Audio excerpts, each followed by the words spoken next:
Senhor esteja convosco. Ele está no meio de nós. Proclamação do Evangelho de Jesus Cristo, segundo Lucas.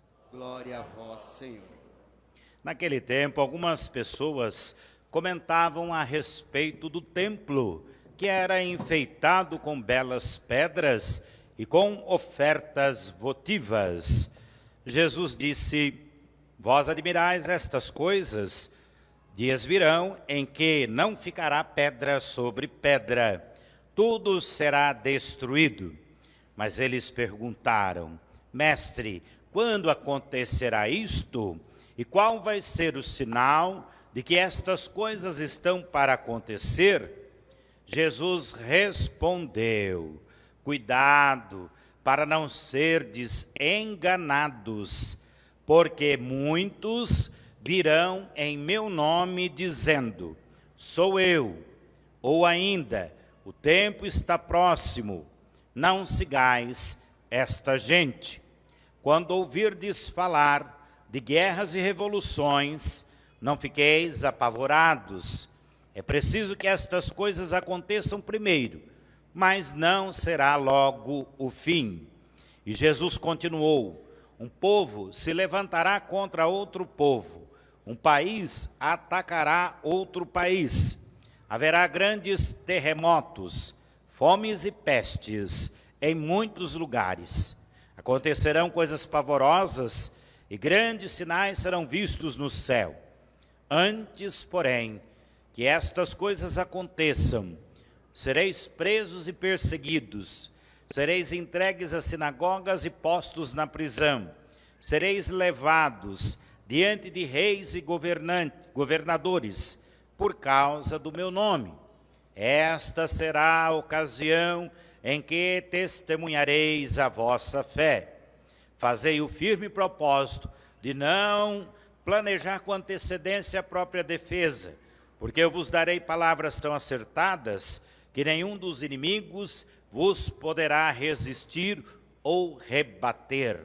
Sereis entregues até mesmo pelos próprios pais, irmãos, parentes e amigos, e eles matarão alguns de vós. Todos vos odiarão por causa do meu nome, mas vós não perdereis um só fio de cabelo da vossa cabeça. É permanecendo firmes que ireis ganhar a vida. Palavra da salvação. Podemos nos sentar.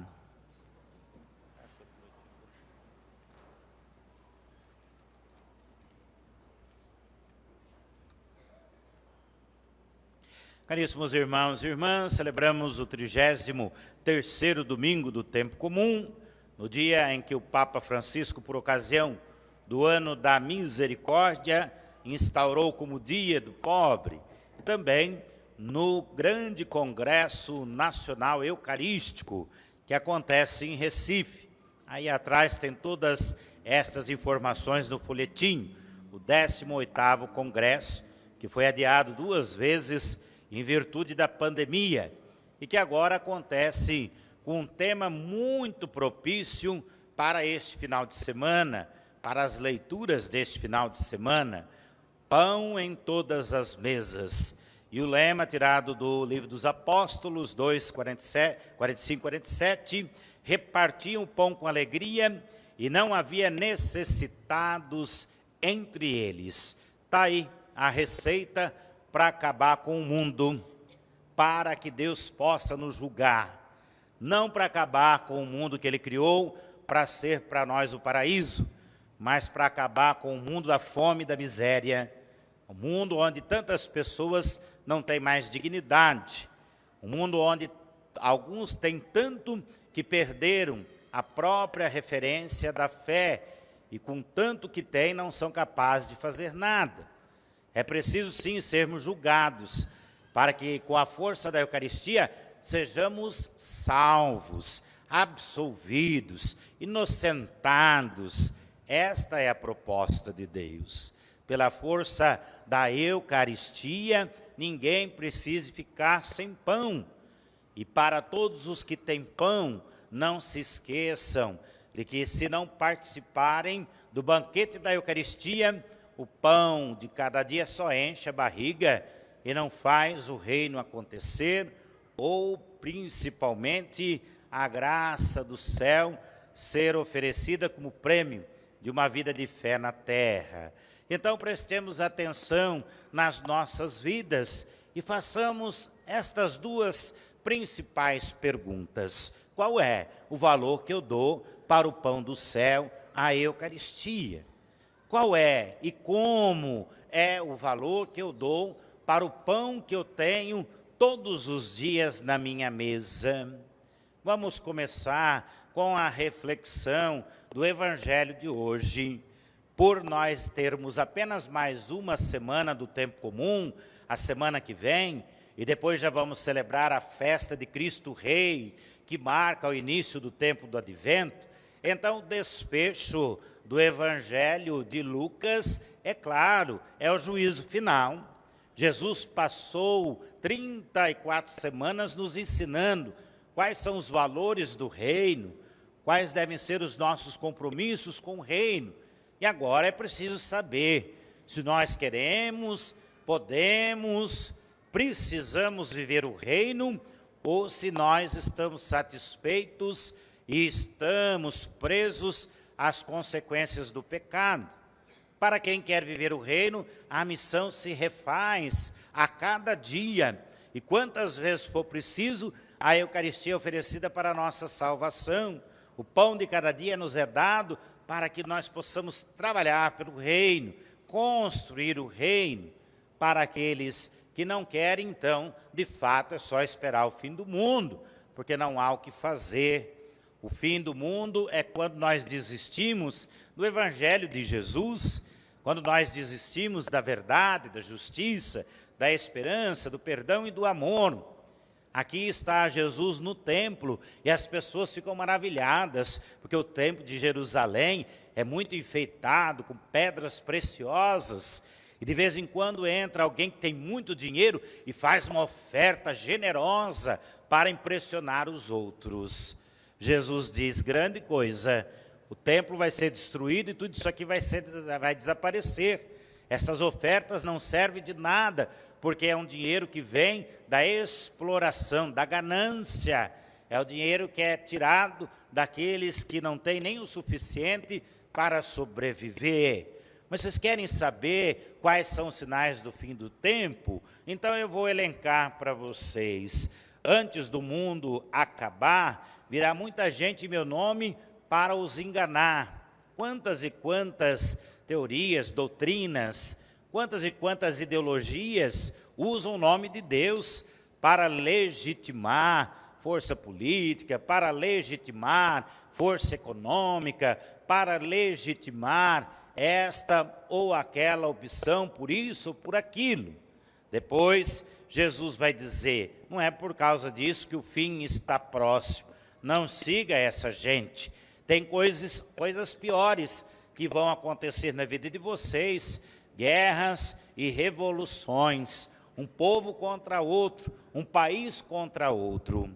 Nos últimos tempos, nós vemos a terrível guerra da Ucrânia e da Rússia, mas até nos esquecemos de lembrar que tem povos que estão em guerra há 20, 30, 40 anos, matando inocentes e deixando um rastro de miséria.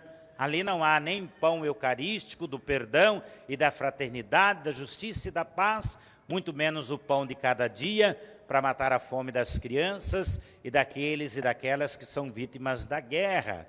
Jesus diz também: isso não é sinal do fim do mundo. Teremos pestes, teremos terremotos, mas também isso não significa que o mundo está acabando. O pai vai ficar contra o filho, uns matarão os outros e vós sereis perseguidos por causa de meu nome. Agora é preciso dar testemunho do Evangelho, não para o mundo acabar por todas estas coisas, mas para que o mundo seja salvo. No lugar que tem guerra, se instaure a paz. No lugar que existe fome, que se instaure a justiça. No lugar onde existe a dor, que se instaure a força do amor.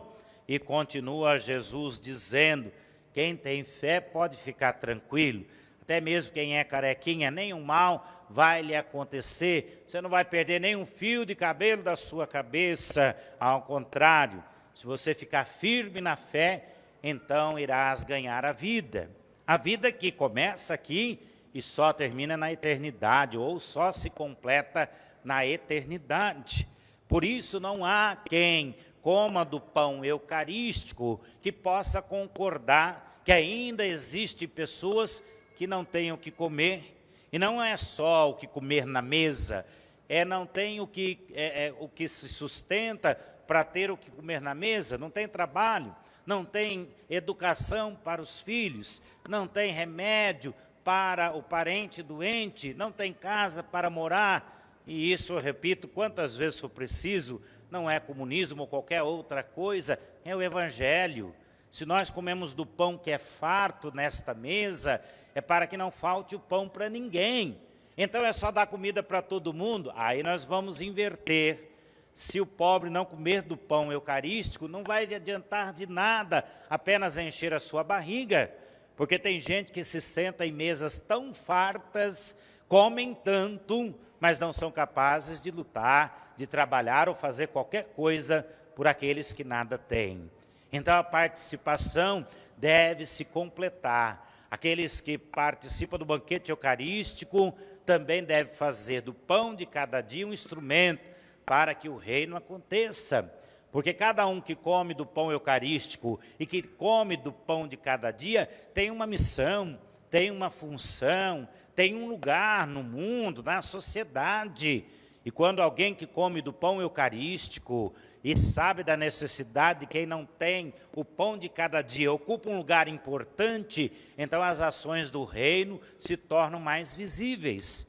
Quando nós, pessoas comuns, participamos do banquete eucarístico e descobrimos o valor da Eucaristia também no pão de cada dia e partilhamos um pouco do que nós temos, já estamos permitindo a ação de Deus ficar visível. Mas o que acontece é que nem sempre nós valorizamos nem o pão de cada dia, nem o pão eucarístico. Quantas e quantas milhares de pessoas se reúnem por aí? Vamos para uma partida de futebol, agora a Copa. Quantos estádios vão se encher de uma multidão de gente que está ali por um motivo e que no final de cada jogo, metade fica feliz e metade fica triste, porque diz o meu irmão, para um time ganhar, o outro tem que perder. E daqui um pouquinho a euforia da partida termina, da vitória perdida, a força daquela massa não expressa comunhão, participação, a força para projetar algo de bom. Saímos dos estádios, para quem gosta de futebol, não ficar bravo, vamos pegar os salões de festas. Quantos eventos enchem os salões com multidões de pessoas, por todos os motivos, casamentos, batizados, negócios empresariais, feiras e tantas outras coisas.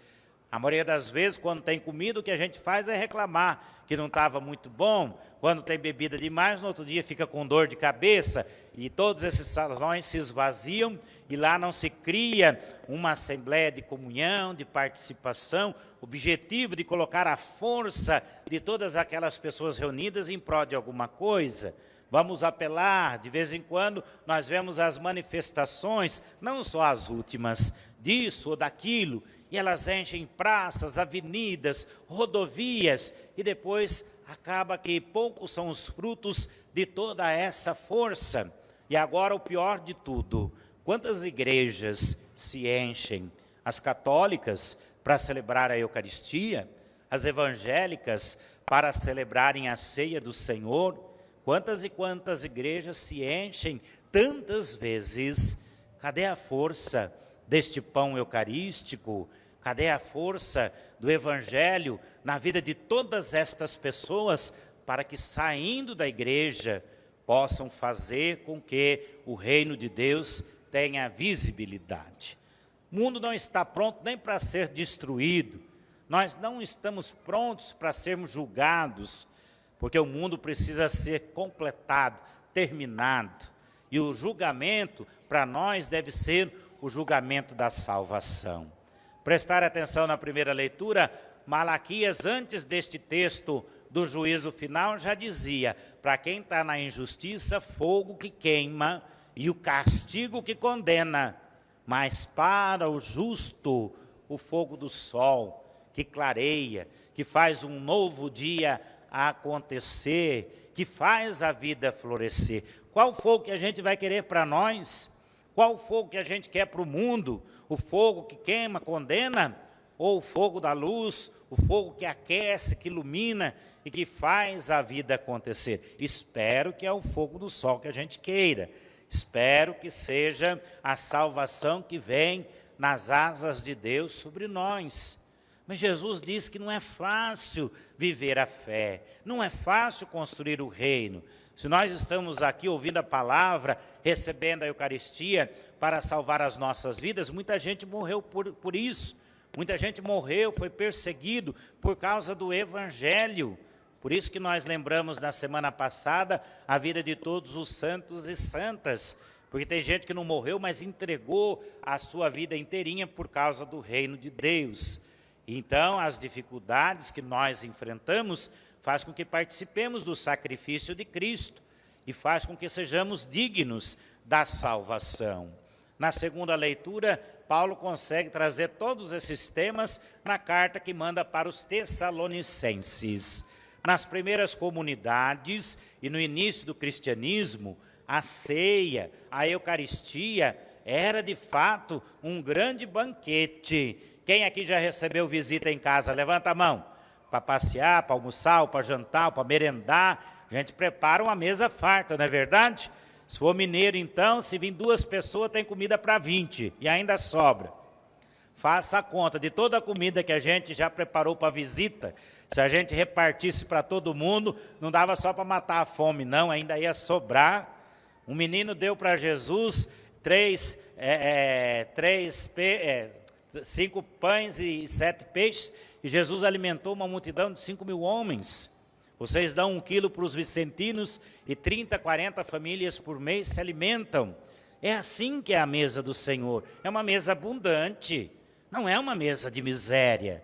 Claro que se evita o desperdício, mas é uma mesa que todos comem e ainda sobra.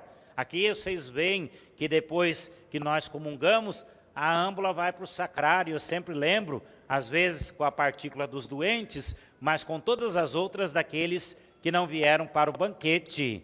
Tem comida para todo mundo. Agora é preciso construir a dignidade. O que está acontecendo na comunidade? Já que tem janta com fartura todo dia de graça, não precisamos trabalhar mais não. Então as pessoas pararam de trabalhar e ficavam esperando a comida de graça, somente para encher a barriga. O que eu disse? Se a gente toma da Eucaristia, mas não se compromete com o pão de cada dia, a Eucaristia se esvazia. Se quem tem o pão de cada dia, ou precisa dele, não se compromete com a Eucaristia, a barriga cheia só não dá salvação. Então Paulo diz, nós poderíamos viver do sustento das comunidades, mas nós trabalhamos para dar o bom exemplo. Então, que não se sente à mesa quem não trabalhou. Quem não trabalha não deve comer, quem trabalha deve comer do próprio pão. O que significa que para que todos tenham vida, todos têm que fazer a sua parte, grandes e pequenos, homens e mulheres, crianças e adultos. O reino acontece quando nós absorvemos, vivemos o Evangelho de Jesus.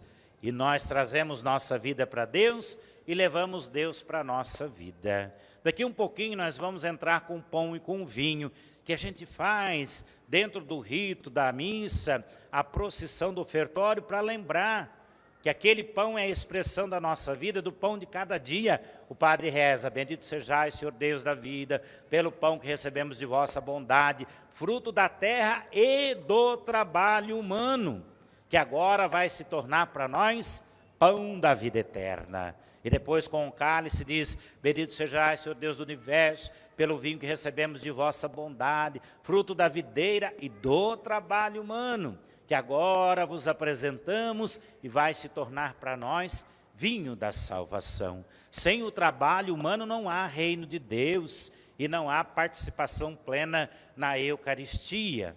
Quando o padre põe uma gotinha de água no vinho, ele reza, por este mistério, ó Pai, que nós participemos da divindade de vosso Filho Jesus, que se dignou assumir a nossa humanidade. O pão do céu alimenta a nossa vida de fé, para que com o pão de cada dia nós possamos expressar, construir, viver o reino de Deus. Que não falte para ninguém, nem o pão do céu, que é a Eucaristia, nem o pão de cada dia, que é o sustento e a dignidade da vida humana. Amém. Creio em Deus Pai Todo-Poderoso, Criador do céu e da terra, e em Jesus Cristo, seu único Filho, nosso Senhor, que foi concebido pelo poder do Espírito Santo, nasceu da Virgem Maria, padeceu sobre Pôncio Pilatos, foi crucificado, morto, sepultado, desceu à mansão dos mortos, ressuscitou ao terceiro dia, subiu aos céus, está assentado à direita de Deus Pai Todo-Poderoso, donde há de vir a julgar os vivos e os mortos. Creio no Espírito Santo, Santa Igreja Católica, na comunhão dos santos, na remissão dos pecados, na ressurreição da carne, na vida eterna.